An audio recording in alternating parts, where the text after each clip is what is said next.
There's one a little bit topical here. This is from Mrs. P. Downing, who asks, are birds affected by the wet weather, or is it good news to them? I really enjoy the Ask Bill and Bill Oddie sessions. Thank you for doing them, yes. Especially if I don't know what I'm talking about. You like it then when I get it wrong. Actually, I enjoy them too. There's no question that the amount of rain that we've had this winter so far, and we had at one stage last winter, will affect birds in quite a lot of different ways. Most directly, I suppose, is the fact that their food, and in this case it might mean caterpillars, insects that are hibernating, some insects hibernate as eggs and so on and so forth.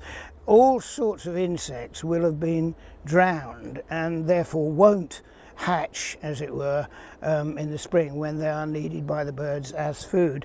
At this particular point, I doubt whether the floods have made a huge difference to birds, and one could ironically say that in some parts of the country, Somerset's overdoing it a bit, I'm afraid, but in some parts of the country where there are new flooded fields, you may get birds that you didn't normally get there. I remember when I used to live near Birmingham and going out for a drive somewhere in Staffordshire, and there's temporary little lakes, as it were, in the fields, and there were flocks of geese which wouldn't normally have been there, not Canada geese, they were pinkfoots or white fronts or something like that, and so there's a sort of temporary thing there.